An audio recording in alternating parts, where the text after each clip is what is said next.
Hey everyone, hope you're all doing healthy and well today. And today I thought we would do something a little bit different than the normal technical and mathematical and very, very algorithmic designing stuff that we've been doing in the past. Today I thought it would be nice if we just take a little break. We do something fun, some shaping, some folding. Back in the old days when we would make tutorials and fold models from other people. I think that was cool. So what today we're gonna do is we're gonna fold this 22.5 Swan. It's a very nice sequence, and we're gonna spend maybe 40% of the time folding, and the rest of the time is just gonna be shaping. I think shaping is very important too. I know in the past I've talked a lot about how to design stuff and how to make the structures. I think that's very important. It's like a line drawing. If you're gonna make a portrait, you're gonna start with a line drawing, maybe a pencil sketch, and without that, the whole face is gonna be off proportions and whatnot. But what really makes a model, what really makes origami is the shaping.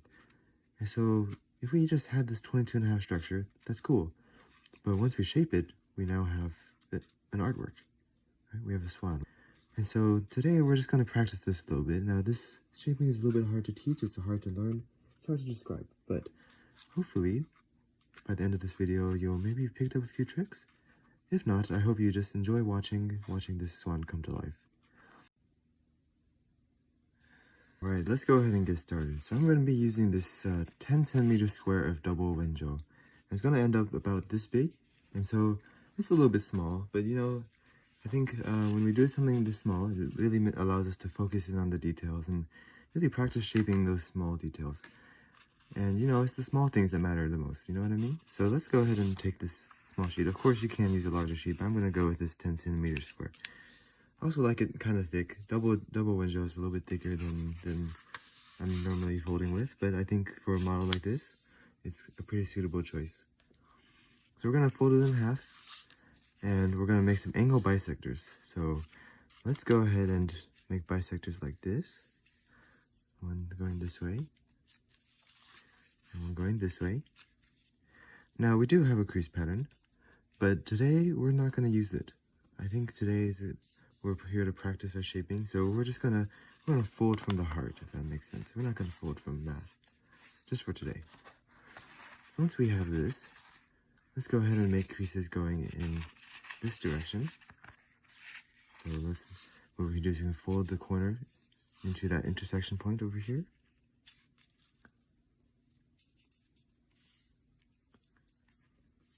And as always, we're always going to do it on the other side as well.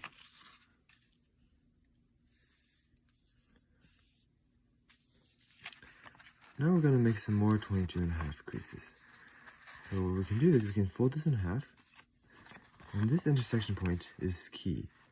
So what we're going to do is we're going to fold it in half, and we're going to make a perpendicular crease from this point down to the edge. And you can tell that it's perpendicular if this line lines up with itself. So it's going to intersect this intersection point here, and it's going to stay lined up along the edge, just like that. We're folding through all the layers. We do this on the other side. When we do it on the other side, we're going to fold this angle bisector.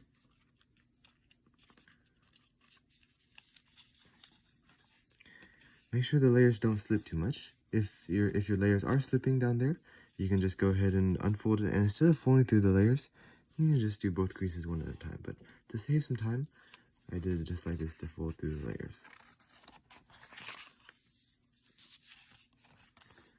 Once we have this, we can go ahead and start collapsing. So we're going to make an alternating pattern of mountains and valleys. It's going to feel very natural. It goes mountain, valley, mountain, valley, mountain, valley, mountain. Just like this. Everything's going to come together pretty nice.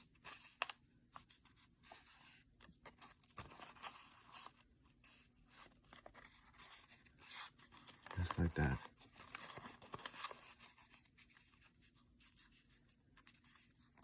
Make sure everything's nice and sharp. That's how I make things look very clean and crisp, is by making them sharp all the way through.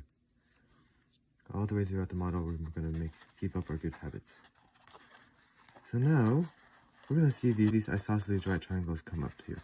So back when we pre-creased these lines, if you can revive them a little bit, you'll see that they'll form these isosceles right triangles in the wings here. So what we're going to do is we're going to form rabbit ears inside each triangle. So what that means is we can bring this edge to the hypotenuse, and we're going to kind of pinch it close like this, and it's going to feel very natural. Everything is going to kind of come together in a way that it's going to want to. So everything's going to line up nice, and you'll make the new creases at exactly the right angles, because the paper knows what to do. So these angles happen to be exactly parallel with the center line. And that just so happens to be the solution to solve this flat foldability vertex. And you don't even have to worry about it. The paper knows what to do all on its own. So let's do the same thing on the other side. We're just kind of going to pinch this triangle close, and magically everything is going to just fall into place.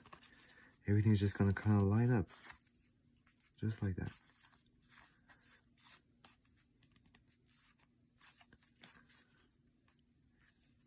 Now we can go ahead and do a swivel. So we're going to reuse this crease that we used earlier.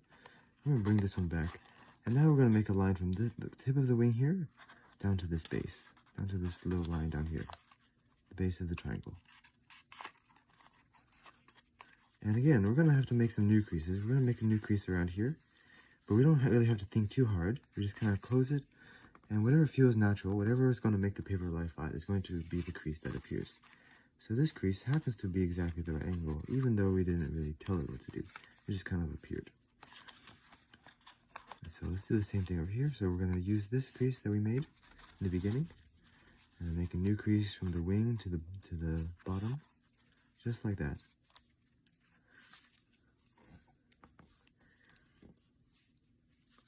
Okay. Now we're going to do a step that's a little bit tricky. So we're going to get ourselves ready for it by folding through the layers here. And we just want to bend the neck back. It doesn't really matter exactly how much. We can modify it later in shaping. It doesn't really matter, just something about this much, so that this is about perpendicular. So make sure you crease really sharply through here, because our next step is going to open up the model. And we see we have we have a pleat here, we have a pocket, we have this big gap in the middle, and then the same thing, so pocket and pleat. So the pocket and the pleat, we're going to hold them shut here. We don't want them to open, but this big one in the middle, we do want to open. So we're going to hold them shut and open up the middle one. And we're going to make this W shape.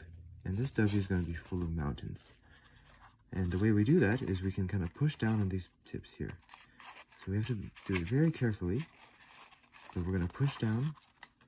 And these mountains that we kind of pre-creased through the layers just now, will all they'll want to come into place, just like that. And we do this on both sides, and remember to hold the pockets closed, and just to make it a little bit easier for yourself. Just hold them closed, and then make those creases.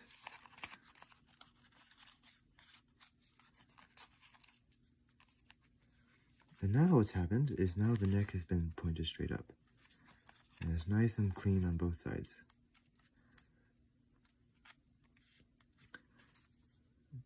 From here, we're basically almost done with the structural components.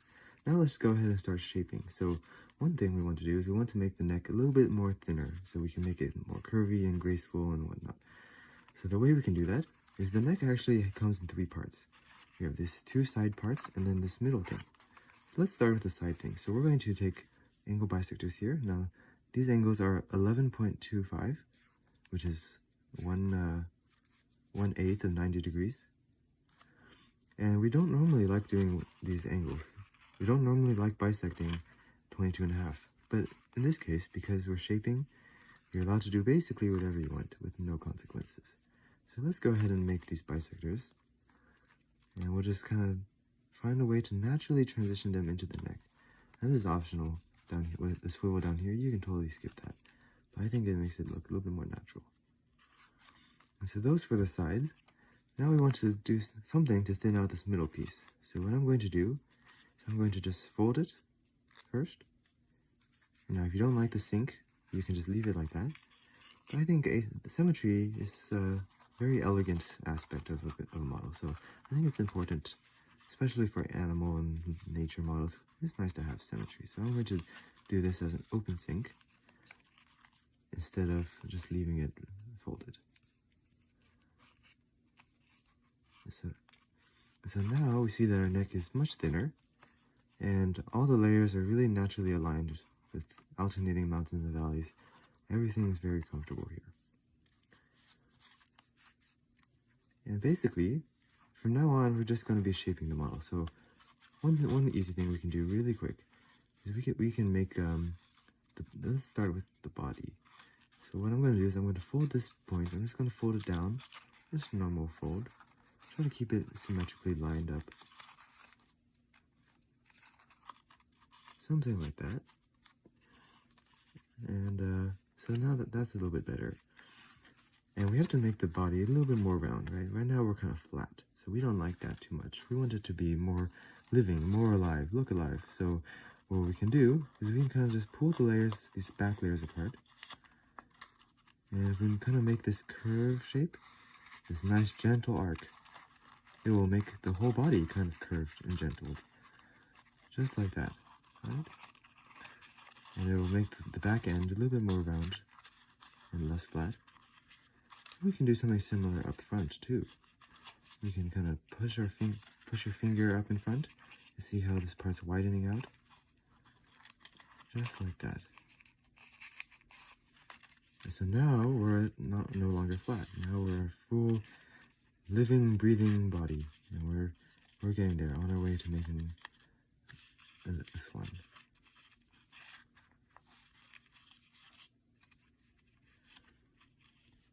Now the two other things we want to do the neck and head, and then we want to take care of the wings. So I'm going to do the wings first because I think those are more interesting. So one thing I'm going to do is I'm going to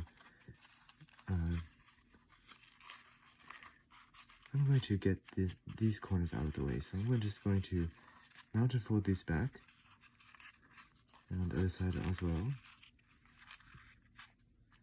I think it's just, there's no really reason to do this. You can skip that.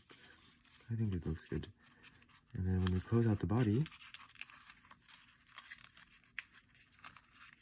we've got kind of this solid body now. And of course we can come back and we will refine this later. But I want to work on the wings now. So what I'm going to do, I'm going to make a series of pleats. And the more pleats, the better. But if you can only get 2 or 3, that's probably good. Doesn't need to be too much. If you have a larger sheet, you can definitely squeeze in a lot more pleats than on this tinier sheet. But as long as you have a few, you just need the illusion of feathers. You don't need to make every single feather. Just a few, so that it looks like it's a wing. So there's 2. There's 2 pleats, and it already looks a lot better.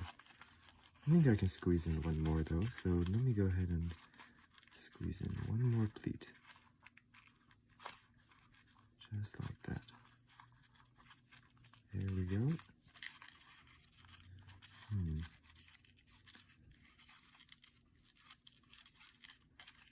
Alright. So I'm going to just stop and take a moment to just kind of fix up the wings, and we'll come back to these. But I think this is a good baseline. So let's go and do the same thing on the other side. So I'm going to make some nice little pleats on here. Try to keep them all about the same width if you can. You can angle the pleats. You can play with the angles to make the pleats pointing up or down a little bit more. I think that's good.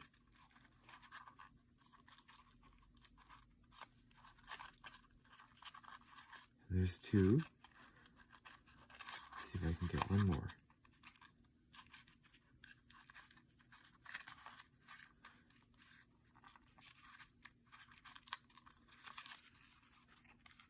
Yeah, there we go. There's 3 pleats. I think that's pretty good. The second one doesn't look super straight, so maybe I'll redo the second one.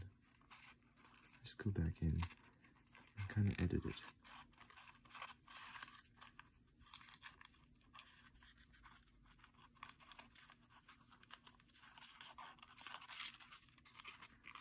I think that's good. There we go. This is looking nice. So now we have our wings, and we're going to go ahead and pose it later. But for now, we have everything shaped. So that's a quick distinction. I like to think of shaping as adding details to each part of the model. So we're going to shape the wing, We're going to shape the neck and the head. We're going to shape the body. And then there's posing. So posing is where we're going to make all the parts that are shaped work together to look nice. So we just did the shaping for the body and the wings. We have to shape the neck now. And then at the end, we're going to pose everything. So posing is also very important. Sometimes you want to do a nice dynamic pose. So if you want to have the model look like it's flying or swimming or running or jumping, those are always super cool. But sometimes if you want to just have a pose that's kind of just chilling out, just kind of sitting there enjoying life, that's cool too. So whatever you feel like. And now for the head is pretty free. You can do whatever you really feel like for the head. The way I like to do it is I like to pull the layers apart on top, just so we can make it a little bit thicker.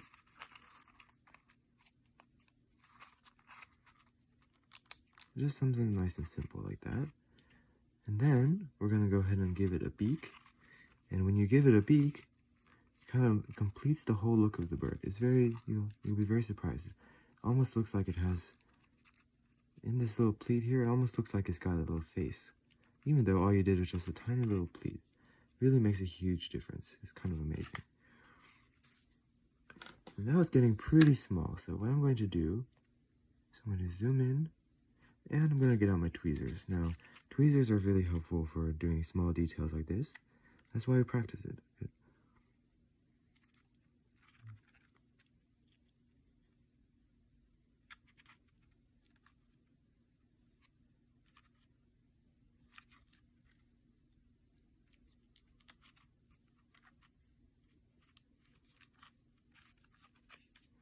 And I also want to make sure the swan looks good from both sides. So this one, something happened when I made the head. Something didn't quite work out on this other side. So I need to fix that up really quick. There we go. And there's our head. And this is a pretty satisfactory head.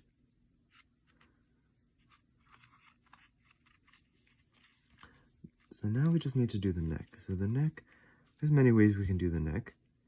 One way we can do the neck is just by curving it to the side, right? Because the neck is kind of flat. It won't really curve forward or backwards too much, unless we twist it, which won't be so great. So we're just gonna kind of sculpt the neck. Now, we don't really like the neck to be so flat, because when it's flat, it's harder to move forward and backwards. So what I'm going to do is I'm going to kind of pinch it out, kind of make it kind of like more like a tube. And then that allows us to bend the neck forward or backward, whichever you prefer. So usually what we're going to do is we're going to bend the neck a little bit back, just lean back so it's not like standing so straight up. And then we're going to bend it a little bit forward. So let's just bend it forward. And the layers are going to open up when you do so, but you just want to make sure that it kind of stays natural. Just kind of close it up how it will want to. Now, right now, the neck looks not great. It looks kind of disjointed, if that's the right word. You know what I mean? It's not a very smooth transition around this bend. So how can we fix this? I think part of it is just that right now it's just kind of flat.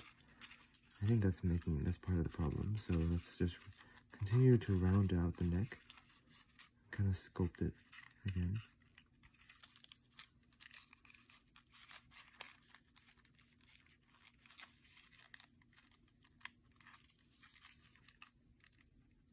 I think this is looking a little bit better.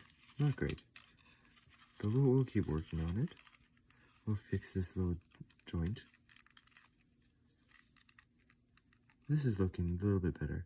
Perhaps if we added another bend, and then we had it as two bends in the neck, perhaps that would look better. So I'm going to give that a try. I'm just going to unfold this. I'm going to just kind of mark out where would I put my bends. So one bend like this.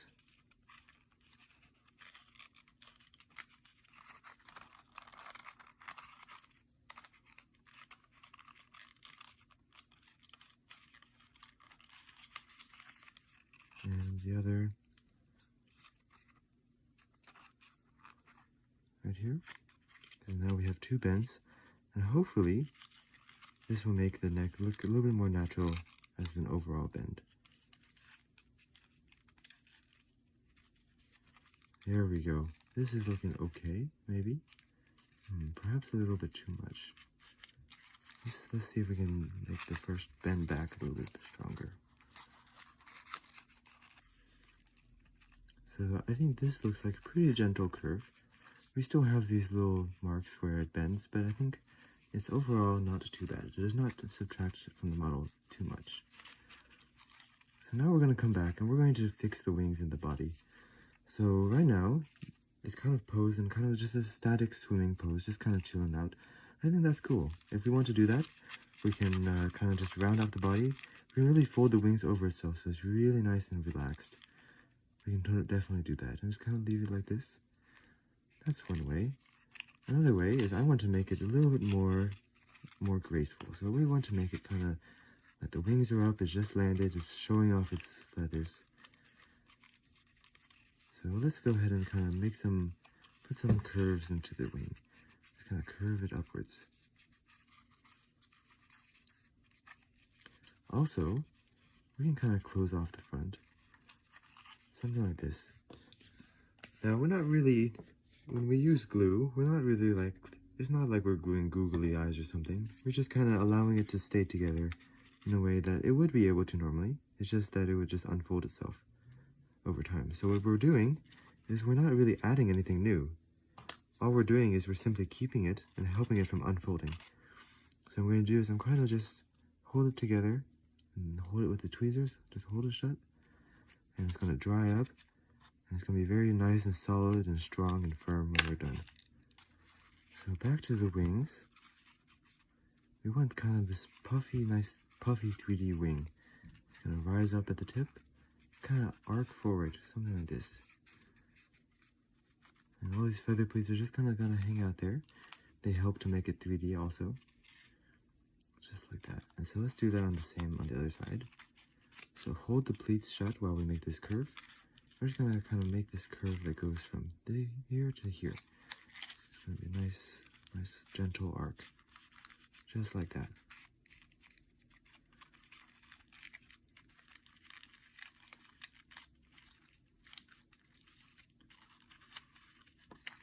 At the back, these tail feathers, we can kind of just seal off the body.